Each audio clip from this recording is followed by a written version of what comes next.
चलिए आज हम सफ़र करते हैं जॉर्ज ऑरवेल के उस क्लासिक नॉवल 1984 की दुनिया में। ये सिर्फ एक कहानी नहीं है, ये एक वार्निंग है।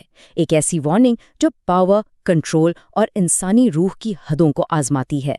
आखिर क्या वजह है कि ये नॉवल आज भी इतना रेलेवेंट है? आइए इसी बात को समझते हैं। Big brother is watching you. सिर्फ 4 लफ्ज, लेकिन इन 4 लफ्जों पर इस नॉवल की पूरी खौफनाक दुनिया टिकी हुई है। ये उस दुनिया की निशानी है जहां हुकूमत की नज़र से कुछ भी छुपा नहीं है, कोई बात नहीं, कोई राज नहीं। तो आखिर ये बिग ब्रदर की दुनिया है कैसी? चलिए देखते हैं कि टोटल कंट्रोल के अंदर जिंदगी गुजरती कैसे है, जहां हर कदम, हर सोच पर सख्त पहरा हो।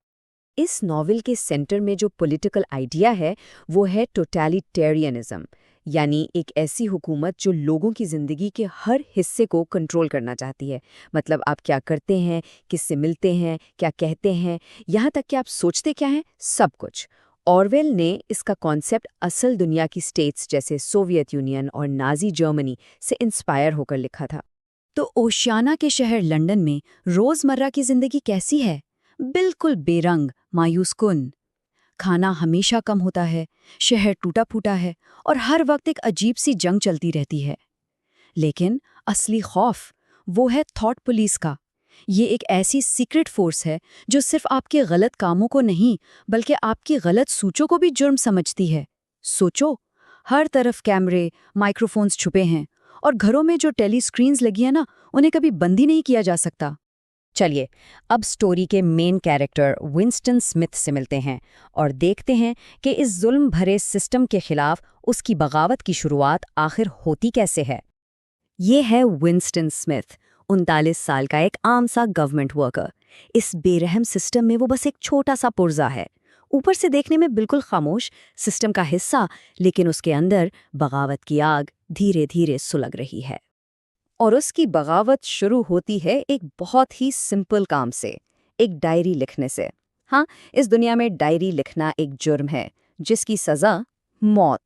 क्यों? क्योंकि ये आज़ाद सोच की निशानी है। हुकूमत ने तो पूरी हिस्ट्री बदल दी है। ये डायरी ही विंस्टन के लिए वो जगह है जहाँ वो ये सोचने की कोशिश करता है कि क्या जिंदगी इससे बेहतर, इससे अलग हो सकती थी। विंस्टन की इस दुनिया में 2 और इम्पॉर्टेंट लोग हैं। एक तरफ है जूलिया, एक यंग और अट्रैक्टिव मैकेनिक। विंस्टन उससे नफरत भी करता है, डरता भी है, लेकिन उसकी तरफ खिंचता भी है। और दूसरी तरफ है ओब्रायन, जो इंटरनल पार्टी का एक बहुत हाई रैंकिंग मेंबर है। विंस्टन को लगता है कि ओब्रायन उसे समझ सकता है और वो उससे दोस्ती करना चाहता है। लेकिन फिर इस ठंडे बेरहम माहौल में एक ऐसी चीज़ होती है जो सब कुछ बदल देती है। एक ऐसी चीज जिसका विंस्टन ने कभी सोचा भी नहीं था। एक डेंजरस सीक्रेट अफेयर। एक दिन अचानक जूलिया चुपके से विंस्टन के हाथ में एक नोट थमा देती है। उस पर सिर्फ 3 लफ्ज लिखे थे, आई लव यू। बस इन 3 लफ्जों ने विंस्टन की पूरी दुनिया हिलाकर रख दी। उसके लिए ये बिल्कुल अनएक्सपेक्टेड था। और यहाँ से उनके बीच एक पागलपन से भरे सीक्रेट लव अफेयर की शुरुआत होती है। पकड़े जाने का खतरा उनके इस रिश्ते को और भी एक्साइटिंग बना देता है। इस दुनिया में जहाँ प्यार करना भी जुर्म है, उनका ये अफेयर पार्टी के खिलाफ एक प्राइवेट बगावत बन जाता है। और सालों बाद विंस्टन को पहली बार महसूस होता है कि वो अकेला नहीं है। विंस्टन अब अपनी इस प्राइवेट बगावत को एक कदम आगे ले जाना चाहता है। वो एक ऐसी ऑर्गेनाइज्ड रेजिस्टेंस का हिस्सा बनना चाहता है जो पार्टी से लड़ रही हो। लेकिन उसे नहीं पता कि उसकी ये ख्वाहिश उसे सीधा एक बहुत बड़े जाल में फंसाने वाली है। और फिर एक दिन ओब्रायन विंस्टन को अपने घर बुलाता है। ये एक बहुत ही अनयूजुअल, बहुत ही अजीब बात थी। विंस्टन को फौरन लगता है कि ये इशारा है कि ओब्रायन भी उसकी तरह पार्टी के खिलाफ है। लेकिन सवाल ये है, क्या ओब्रायन सच में एक बागी है या ये एक ट्रैप है? ओब्रायन के अपार्टमेंट में विंस्टन और जूलिया सब कुछ कबूल कर लेते हैं, अपनी नफरत, अपनी बगावत, सब कुछ। और ओब्रायन भी उन्हें यकीन दिलाता है कि वो भी रेजिस्टेंस का हिस्सा है। वो उन्हें एक सीक्रेट किताब भी देता है जो पार्टी के सारे राज खोलती है। मगर ये सब एक धोखा था, एक जाल जो बहुत सोच समझकर बिछाया गया था। अचानक सोच पुलिस दरवाज़ा तोड़कर अंदर आ जाती है और तब सामने आता है सबसे बड़ा, सबसे खौफनाक सच। ओब्रायन बागी नहीं था, वो तो पार्टी के लिए काम करता था। उसका काम ही था विंस्टन जैसे लोगों को ढूंढना और फंसाना। यहाँ से कहानी अपने सबसे डार्क हिस्से में दाखिल होती है। अब हम विंस्टन के साथ वजारत मोहब्बत के अंदर जाएंगे। एक ऐसी जगह जिसका नाम तो वजारत मोहब्बत है, लेकिन वहाँ सिर्फ जहनों को तोड़ा जाता है। पार्टी का कैदी को तोड़ने का एक पूरा सिस्टम है। पहले जिस्म को तोड़ा जाता है, हड्डियाँ तोड़ी जाती हैं, फिर इलेक्ट्रिक शॉक्स दिए जाते हैं, जिस्म को भूखा रखा जाता है और आखिर में इंसान के सबसे गहरे खौफ को उसके खिलाफ इस्तेमाल किया जाता है। टॉर्चर के दौरान ओब्रायन विंस्टन को पार्टी का असली मकसद बताता है। वो कहता है, हमें सिर्फ पावर नहीं चाहिए, हमें लोगों के जहनों पर टोटल पावर चाहिए। उनका मकसद सिर्फ ये नहीं कि लोग उनकी बात मानें, बल्कि ये है कि लोग वही सोचें जो पार्टी चाहती है। और इस पावर की सबसे बड़ी मिसाल है 2+2=5। पार्टी का गोल ये नहीं है कि आप डर के मारे कहें कि 2 और 2 5 होते हैं। नहीं, उनका गोल ये है कि आप सच में इस बात पर यकीन करने लगें।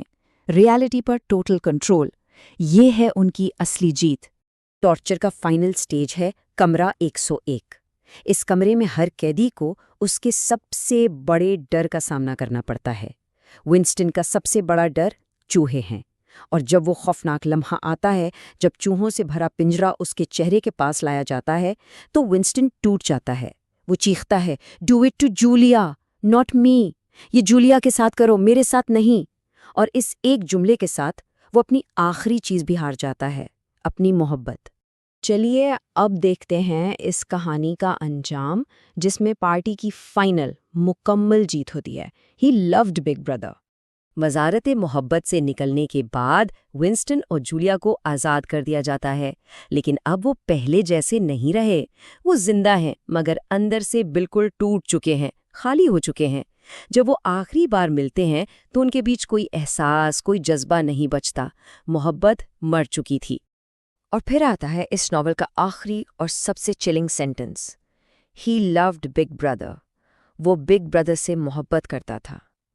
पार्टी जीत चुकी थी। उन्होंने सिर्फ विंस्टन के जिस्म को नहीं, उसकी रूह, उसकी सोच, सब कुछ फतह कर लिया था। तो आखिर में ये नॉवल एक बहुत गहरा सवाल छोड़ जाता है। How hard is it to break a human being? एक इंसान को मुकम्मल तौर पे तोड़ने के लिए क्या कुछ करना पड़ता है? 1984 सिर्फ एक कहानी नहीं है, ये पावर, सच और आज़ादी पर एक ऐसी कमेंट्री है जो वक्त के साथ पुरानी नहीं होती और हमें अपनी दुनिया के बारे में सोचने पर मजबूर करती है।